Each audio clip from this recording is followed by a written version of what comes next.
এটাই হচ্ছে last, first and last. এটার পরেও যদি আমার ফ্যামিলির উপর আসসালামু আলাইকুম, আমি গফরগাঁও 1 নং রসুলপুর ইউনিয়নের 4 নং ওয়ার্ড কদম রসুলপুরের বাসিন্দা মোহাম্মদ সাগর আহমেদ এবং কাউসার নামে চিনেন।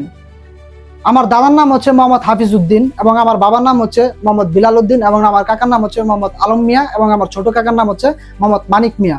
তো আপনারা ভিডিওতে দেখতে পারতেছেন আমার বাড়িতে আজকে একটা অনুষ্ঠান ছিল।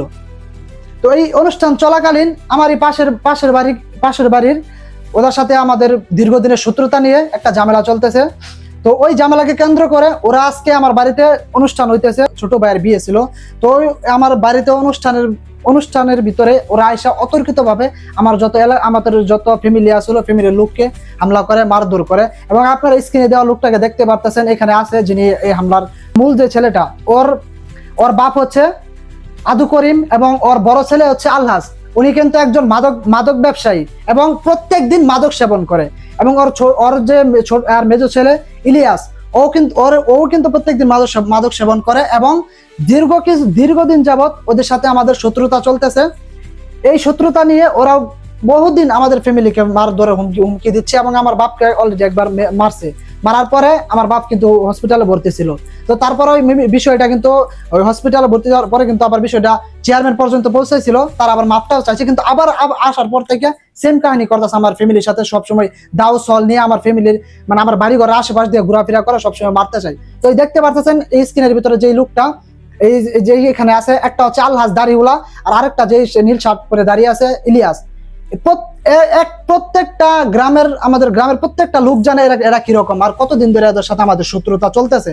প্রত্যেকবার আমাদের ফ্যামিলিকে নিয়ে ওরা বাজেভাবে হেনস্থা স্বীকার করতে, মারধরের হুমকি দিচ্ছে এবং বহুবার মারছে, আমার ফ্যামিলিরা মারছে।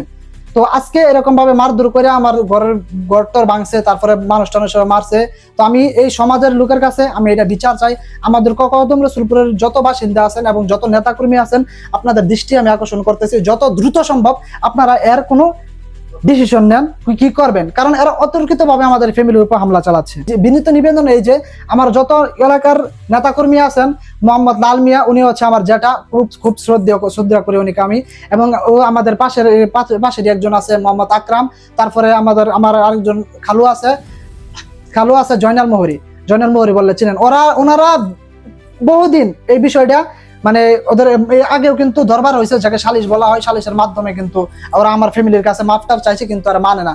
আর যেই দোষীদের নিয়ে আমি বলতেছি, ওই কিন্তু ওর নাম হচ্ছে আদু করিম। উনি কিন্তু সব সময় ওর পোলাপান্ডে উস্কায়া দেয় আমার ফ্যামিলির বিরুদ্ধে, সে ফ্যামিলিকে মারধর করে, আমার ফ্যামিলির মা আছে বাপ আছে সবাইকে সবসময় মারধর করার হুমকি দেয়, সবসময় যায় মারতে, সবসময় দাও নিয়ে সল দিয়ে আমার বাড়ির আশেপাশে ঘোরাফেরা করে। আমার এলাকার যত লোক আছে আপনাদের কাছে আমার এটাই আবদার যে আপনারা এই বিষয়টা দেখেন আর ওদেরকে হুঁশিয়ার করেন। আর যদি আপনারা এই বিষয়টা না এরকম ভাবে ম্যাটারটা না ক্লোজ করেন, যদি আমার ফ্যামিলির উপর কোনোভাবে কোনো হেনস্থার শিকার হয়, আমার ফ্যামিলি কেউ কোনোভাবে কোনো জায়গায় কোনোভাবে ক্ষয়ক্ষতি হয়, তাহলে পুরা যত কিছু আছে সবকিছু আমার এলাকার বুঝতে হইব।